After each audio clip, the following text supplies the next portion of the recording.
Our first guest is an Academy Award-winning actress whose starring roles in films like Dead Man Walking, Thelma and Louise, The Client, and the Rocky Horror Picture Show have demonstrated her range and versatility and cemented her place in pop culture. Take a look. The Rocky Horror Picture Show. This is my fiancée, Janet Weiss. Touch it, touch it, touch it, touch me. I wanna be dirty. Take a deep breath. Let it all out. Now we're going to pick up our instruments. And when I count to 4, we're going to play the shit out of this thing. 1, 2, 3, 4. Louise, shoot the radio. The police radio, Louise. Got it. You boys attempted to interrogate a child outside the presence of his mother without her consent. If I need anything from you boys, like the truth, well, I expect to get it. Blame the government, you blame drugs, you blame blacks. What about Matthew Poncelet? What, is he just an innocent? If you do die, as your friend, I want to help you die with dignity, and I don't see how you can do that unless you start to own up to the part you played in Walter and Hope's death. You want to take a 12-year-old girl to a Pearl Jam concert on a school night? Just thought it would be something nice that she and I could do together. It's ridiculous. Of course Jackie's going to be hostile, irrational. Pearl Jam? Yeah. On a school night? Mm-hmm. We are going out. Oh, Mom. In addition to her work in front of and behind the camera, Susan Sarandon is also an activist and humanitarian. She dedicates her time and resources to advocate for social and political justice. She's an outspoken voice on issues such as capital punishment, world hunger, HIV and AIDS awareness, and LGBTQ rights. She served as a UNICEF Goodwill Ambassador and Goodwill Ambassador for the Food and Agriculture Organization of the United Nations. She recently shifted her focus to helping those affected by the devastating earthquake in Nepal. More than 9,000 people died in April of 2015, and those who survived, they are still struggling. Susan Sarandon saw that firsthand as she volunteered with Live to Love International.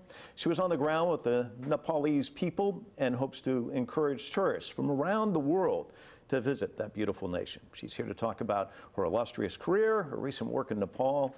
We want to welcome Susan Sarandon to the show. Thank you. You feel like your life just flashed before you? Yeah, I feel like I should lose weight, too. I'm looking at You know what's amazing is we talked about your range, and I'm not a stalker, but it just so happened I was flipping across the TV the last 2 weeks, and I knew I was going to be interviewing you. I saw you in The Calling as a police detective, and then I saw you as this grandmother in Tammy, and I'm just amazed at all these different roles. I mean, is it serendipity, or are you I did 3 alcoholics in a row that summer. Tammy and The Calling were one of them, and I forget which the other one was. Well, you choose from what you're offered, and I don't like to repeat myself, and, you know, things change year to year what you're offered, and, yeah. I mean, I see myself as a character actor, so I like to do different things. I'm not really a very interesting personality, so I don't, you know, there's some actors that just play themselves and do that very well, and then there are other people that are more character actors, and I'm kind of that. You know, I had the opportunity to interview Gina Davis last year, and she talked about Thelma and Louise, and that people still come up and say stuff to her. And the great thing about having great roles, it's almost like a comet with the tail. I mean, you were telling us when the clips were running that you still run into some of the band players. Now they're all grown up in that one scene. Do you think about that when you're in a role that, geez, this thing's going to be around for so long and I'm still going to be stopped about it? And you must still If be. only you knew which movies were going to turn out to be around for a while. I mean, thanks to Ridley Scott, I mean, Thelma and Louise, he put us in a very heroic kind of setting, and made a great movie, and it lasted. But there are great parts that are in mediocre films, or there are good little films that the studio doesn't support, and so they disappear, and then people find them later.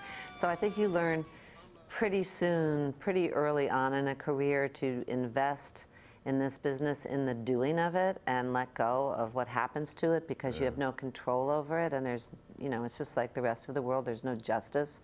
So you never know. You know, you can have a really great script and it could get ruined by the music they put in, or the editor isn't funny. You can have a mediocre script that, you know, gets better.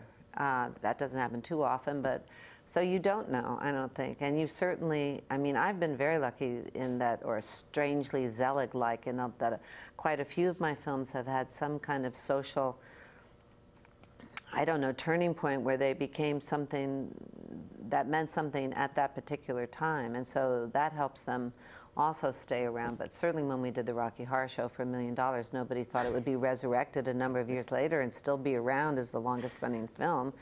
You know, and Thelma and Louise, we thought we were making a little cowboy movie with girls and trucks and didn't understand that people would be so offended. Pretty Baby, I had no idea that would end up doing what it did. And Dead Man Walking, we were just so happy to find a way to do it.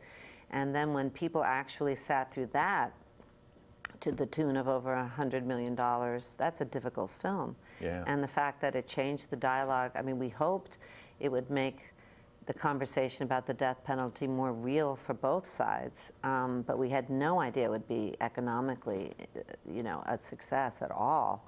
And Tim did a brilliant job with that, and with the script, and you know. But no, you don't know. I think you just do it because you love it, and you try to find adventure and challenge in every part that you do, and you know, now I mean, I did a movie recently where I didn't have to die or help someone die. That was really refreshing, because you get to a certain age and suddenly, you know, everything changes. So I was surprised to be off finding those scripts, you know, where there was a romance and still. But it's got to be a great feeling to work on something that you're passionate about, and the issue's so important. And given the fact that you know about the ebbs and flows, you just never know. And then for it to be such a huge commercial success. Well, I think every film is political. Every film either reinforces sexism, ageism, racism, or challenges it. And you don't notice the ones that support the status quo. You notice the ones that challenge it. But every film puts an audience into some place where they're, you know, looking at their lives, and anything for me that encourages an audience member to be the protagonist in their own life, that's what gets me excited. And so if I can find that, and it's something that I haven't done before, you never know. There's so many, you know, you never know what the director's going to do. I think I was in George Roy Hill's Only Bomb with Robert Redford, the great Waldo Pepper. So you know, you just never know. As I said, it trains you not to care about the success of what happens later, and to do it for the sake of doing it. And so if you're not passionate about playing that person, if it doesn't scare you a little bit, then I think you shouldn't do it. You're also a ping pong player, and of course our audience loves the fact ping pong diplomacy, big huge step between China and the United States. What is it about the sport that you love? Well, first let me say I'm more of a propagandist than a player. I'm not that great. I mean, there's a rumor that I'm great, and we'll keep that going, but I'm really not that great. First of all, little girls can beat their dads. I mean, it cuts across body type, it cuts across age. It's something you can play forever. It's not expensive. Just about everybody has had some experience playing ping pong. The learning curve is very quick up to a certain point. So, you know, the clubs that we have spin, which is franchising now all over, you know, you can go and not just drink, and you have something to do on a date. You have something you can do with your family. But I love the fact that it's, you know, if you really decide to be very good, that it doesn't matter if you're a big muscle-bound guy. And we've been giving tables to the schools, the underserved schools in New York, and it's now a scholastic sport in 40-some schools, so you can actually get credit. And they were telling me when I gave one of the donations recently that 95% of the kids that join the ping pong club, or whatever it's called, have never joined anything before. So I think it's great because it, you know, it is kind of a solitary thing. I mean, you play face to face, which is what's great for dating. You don't have to wear someone else's shoes. And at Spin, we have food and music, and so you can kind of fool around. And then if you want to be serious, you can come back and be competitive. But I think the game itself is very it's you know, it's a Olympic sport. It's not underrated, but a lot of people thought it was just so weird. And that only dorky kids did it. But now that all the dorky kids are ruling the world, I think, and we've made it sexy, and now you can play and not be in the closet about it.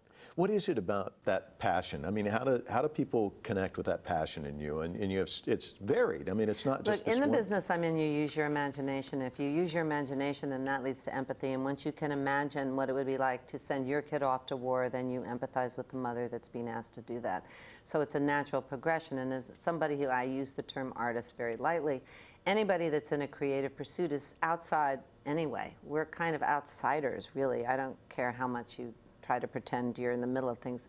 It's your job, I think, to observe and to give people an opportunity to reframe their lives and get information. And it's the kind of business that can really use you. So I prefer to use it rather than be used. And though I'm not really an expert on anything, it gives me the opportunity to just shine a little light or give a little voice, like today, to people that maybe aren't as media connected. And I find that, you know, people have such open hearts and they're so generous and really want to know, but they're just not given the opportunity. Most of the news is corporately owned and not particularly interesting and kind of on a loop. And so there's a lot of little stories that get lost. And that's why we drag up all these old celebrities at the UN or wherever, just to be able to put a focus on an issue that it wasn't getting traction before. And unfortunately, that's the way it works these days, so that's what we do. We all saw the imagery, that this horrendous event in Nepal. But a lot of us are kind of, we watch it, we feel paralyzed, but that's not you. I mean, you went there. Talk to me about going, what you expected to see, what you saw, and what does that do to your psyche? I mean, well, I'd never been to Nepal before. I actually had a trip planned, and the earthquake had hit 2 days before. It's a long way to go. It's not easy for everybody. And honestly, you know, everyone can't just pick up and go and be helpful. Sometimes if you show up in a disaster area in the United States, if you can't provide a service, you're more of a problem if you're another mouth to feed and shelter. So you have to be able to make sure that if you are going to go somewhere, what your job is and if you can help. In this case, I have friends that are there. His Holiness and Live to Love is one group, and then Pushpa Basnet, who I had nominated for the CNN Heroine, who won and had built an orphanage, and she takes these kids out of prison, because in Nepal, if you go to prison, your kids go with you if they don't have anywhere to go. And so her house collapsed and her kids were in a field, and I was very concerned, and His Holiness arranged for me to go, and the nuns protected me, and I had a great stay and could go up and help deliver rice and oil and baby food up in the hills, and also see. And the other part of my mission was to show people that everything hadn't fallen down. I mean, there's still such beautiful temples, and Nepal is such an extraordinary country. I mean, there's very few countries that you can go to that have so much history and are so beautiful, and when the monsoons end, they'll be ready to have people come. And so part of it was to, because the clips that we were getting, I didn't expect to see anything standing. I mean, we just kept seeing the same buildings falling over and over, right? So I think I was worried about, you know, how dangerous. People didn't want me to go because well, the whole time we were there were still aftershocks. Aftershocks the entire time, 4 and 5 something, you know. But this was right at the beginning. When my son went after, Jack Henry went after I came back to help Pushpa, and he didn't experience any aftershocks, so I think it's, you know, it's calmed down. But I saw an amazing resilience of spirit. I mean, people are having to take the bricks from their houses that haven't completely fallen down and take the cement off them and pile them and rebuild, and it's just, you know, it's a big deal. But I was happy to know what I could do if it meant, you know, to Skype from there and to really just bring the message back that Nepal is still worth traveling to, and that they're going to survive, and that you know, we've gotten some grants for Pushpa, so we're trying to rebuild, and just to give a hand to sing with the kids and play with the kids. And I brought chalk, and so we got donations of health food bars, and my son brought boots the next time, and we were just, because just to get things to people was very difficult, so we were also carrying as much as we could to help immediately. Well, getting stuff to people is still a bit of an issue. Live to Love, very much involved with that. You're very much involved with them.